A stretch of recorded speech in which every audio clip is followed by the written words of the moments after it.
নমস্কার, আমি একটা নতুন ভিডিও নিয়ে আসছি। আমার ভিডিওটা যদি ভালো লাগে আপনারা লাইক কমেন্ট করবেন, শেয়ার করবেন, আমার চ্যানেলটা সাবস্ক্রাইব করবেন। ভিডিওটা আমার এই উপলক্ষে যে এখন যিনি বিজেপির সাংসদ রাঘব চাড্ডা, তিনি একসময় বলেছিলেন যে সবার মাস যদি 30 দিনে হয় তাহলে মোবাইল রিচার্জের মাসগুলো 28 দিনে কেন হয়, ঠিক আছে। কিন্তু তিনিও এখন বিজেপি দলে যোগদান করেছেন, তিনিও এখন সেই কথাটা আর বলছেন না, ঠিক আছে। কিন্তু এটা আমাদের সবার আওয়াজ তুলতে হবে যে আমাদের মোবাইল রিচার্জটা 28 দিনে কেন হচ্ছে। এটা তো আমাদের 1 মাসের জন্য না, সেটা 28 দিনে কেন হচ্ছে। আর মোবাইল রিচার্জের দাম দিনকে দিন বেড়েই চলেছে, এটা লাগাম ছাড়া রিচার্জ হয়ে যাচ্ছে। এখন সাধারণ মানুষের পক্ষে সম্ভব না 350 টাকা রিচার্জ করে আনলিমিটেড নেট চালানো, ঠিক আছে। এই পক্ষে একটা আওয়াজ তুলতে সব আমজনতা মিলে সবাই যদি আওয়াজ তুলে তাহলেই এটা সলভ হবে, ঠিক আছে। আর আমাদের ভারতবর্ষে যে বিএসএনএল যে নেটওয়ার্কটা আছে সেটা সরকারি, কিন্তু তার পরিষেবা খুবই খারাপ। আমি নিজে আমার অভিজ্ঞতা দিয়ে বলছি, আমি একটা বিএসএনএলের সিম নিয়েছি, কিন্তু তাতে না নেট চলে, না ঠিকমতো কথা হয়। সেই আমাদের সরকারি যদি বিএসএনএল সিমটার পরিষেবাটা যদি একটু ভালো করে তাহলে সাধারণ মানুষ খুব উপকৃত হবে। কেননা বিএসএনএলের রিচার্জের দামটা খুবই কম, 200 টাকায় আনলিমিটেড, মতলব 2 GB নেট আর আনলিমিটেড কল, এটা সুবিধা দিচ্ছে বিএসএনএল। কিন্তু পরিষেবাটা একদমই জঘন্য পরিষেবা বিএসএনএলের, ঠিক আছে।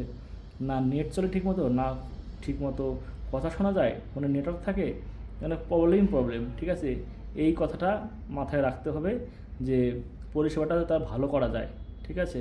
বিএসএনএল পরিষেবা ভালো হলে সাধারণ মানুষ খুব উপকৃত হবে, তারা মানে কম টাকায় রিচার্জটা করতে পারবে।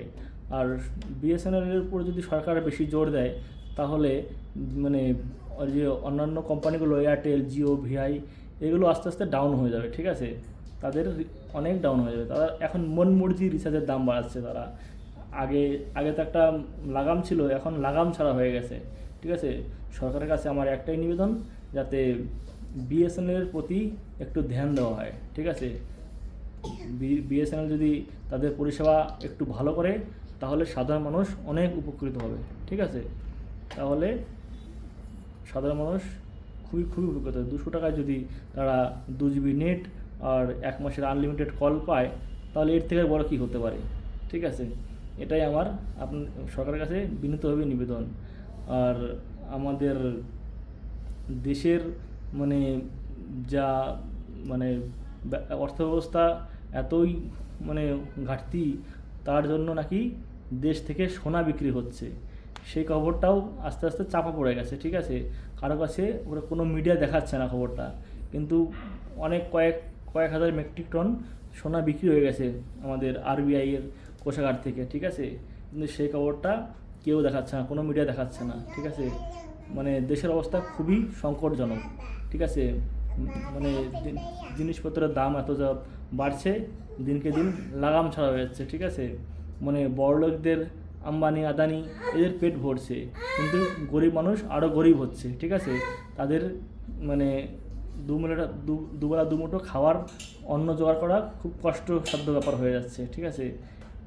এটাই আমার কাছে নিবেদন যে আপনারা সরকারটা ভেবেচিন্তে নির্বাচন করবেন এর পরে, ঠিক আছে। আর মানে দেশের যে গরিব মানুষ তাদের কথা একটু ভাববেন, সরকারের কাছে আমার একটাই বিনীত নিবেদন। আর আমাদের পশ্চিমবাংলার অবস্থা, এখন নতুন সরকার এসছে, আবার এখন নেতা মন্ত্রীরা একটু যদি কাজ করে তাহলে পশ্চিমবাংলার ডেভেলপ অনেক হবে। আমাদের পশ্চিমবাংলায় একটা জুট মিল খুলেছে, আস্তে আস্তে আরও যে কলকারখানাগুলো আছে সেগুলো খুললে পরে আমাদের বাংলার মানুষের কর্মসংস্থান হবে, ঠিক আছে। তাহলে আর আমাদের বহিরাগতদের বাইরে এসে কাজ করতে হবে না, তাহলে আমাদের রাজ্যে কর্মসংস্থান হবে। এটার উপর আমাদের রাজ্য সরকারের একটু ধ্যান দেওয়া উচিত। আর রাজ্য সরকার অনেক সংস্থায় কর্মসংস্থানের যে মানে বিজ্ঞপ্তিগুলো জারি করেছে, যেমন বেঙ্গল পুলিশ, কলকাতা পুলিশ, আবগারি, এগুলোর জন্য, এগুলো খুবই ভালো, ঠিক আছে। এগুলো তারপরে অনেক বন দপ্তর আছে, এগুলো যত স্বচ্ছ নিয়োগ হয় সেটাই মানে অনুরোধ আমার সরকারের কাছে, আমাদের রাজ্য সরকারের কাছে, আমাদের মাননীয় মুখ্যমন্ত্রী শুভেন্দু অধিকারী মহাশয়ের কাছে আমার একটাই অনুরোধ, এগুলো স্বচ্ছ হয়, যারা মানে কষ্ট করে পড়াশোনা করেছে, যারা চাকরিটা তারাই পায়। আগে যেমন টাকা দিয়ে চাকরি হতো, সেই কাটমানি নিয়ে সেটা যেন না হয় আর, ঠিক আছে। যারা চাকরি করবে তারা যেন মানে পড়াশোনা করবে তারা যেন চাকরিটা পায়, এটাই আমার সরকারের কাছে বিনীতভাবে অনুরোধ। আমাদের দেশে নিট পরীক্ষার মতো নিটের এক্সাম পরীক্ষাগুলোই মানে মানে সিচুয়েশন আউট হয়ে যাচ্ছে, সেগুলো রুখতে হবে, ঠিক আছে। সেটার উপর কড়া পদক্ষেপ নিতে হবে। আমাদের যে নেতা মন্ত্রীগুলো আছে তারাই এসব করছে, ঠিক আছে, কিন্তু কিছু করার নেই, ঠিক আছে। এখন মানে নেতা মন্ত্রীরা যদি সব চোর হয়ে যায় তাহলে দেশের উন্নতি কী করে হবে? যে নিটের পেপারগুলো নিটের মতো পেপার লিক হয়ে যাচ্ছে, সেখান থেকে যে ছেলেমেয়েগুলো পড়াশোনা করে এমবিবিএস ডাক্তার হবে, তাহলে তারা কী ট্রিটমেন্ট করবে? তারা যদি মানে পেপার চুরি করে, প্রশ্ন চুরি করে পরীক্ষা দিয়ে নিট কোয়ালিফাই করে, তাহলে তারা কী ডাক্তার হবে? আর সাধারণ মানুষের কী চিকিৎসা করবে? এটাই এসব প্রতি ধ্যান দিতে হবে।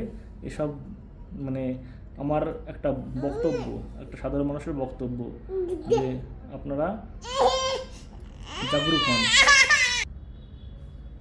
আমাদের ওয়েস্ট বেঙ্গলের বিধায়ক অগ্নিমিত্রা পাল মাননীয়া যে বার্তাটা দিয়েছে, যে আমাদের রাজ্য সরকারের যেসব কর্মচারী আছে তাদের টাইম মতো আপনার নিজেদের অফিসে যেতে হবে, আর টাইম মতো অফিস থেকে আসতে হবে, না হলে তাদের চাকরি থেকে বরখাস্ত করা হবে। এটা খুবই ভালো পদক্ষেপ নিয়েছে, যাতে রাজ্য সরকারের অনেক কর্মচারী আছে তাদের ঠিক টাইম মতো তারা অফিসে যায় না, টাইম মতো অফিস থাকে না, ঠিক আছে। এটা খুবই ভালো পদক্ষেপ, যাতে অনেক মানুষ, সাধারণ মানুষ, তারা অফিসে গিয়ে বসে থেকে ধর্ণা দিয়ে কখন অফিসার আসবে, আমার কাজটা হবে, কিন্তু টাইম মতো অফিসাররা আসে না। কাজ টাইম মানে যদি সকাল 10টায় আসে, 3টে এসে অফিস থেকে বেরিয়ে যাচ্ছে, সাধারণ মানুষ খুব হয়রানি হচ্ছে, ঠিক আছে। এটা বন্ধ করেছে, যাতে এটা খুবই ভালো পদক্ষেপ নিয়েছে মাননীয়া, যে টাইম মতো আসতে হবে, টাইম মতো যেতে হবে তোমার অফিস থেকে, না হলে তোমাকে চাকরি থেকে বরখাস্ত করা হবে। খুবই ভালো পদক্ষেপ। এসব আমাদের বাংলার খুবই উন্নতি হবে, ঠিক আছে।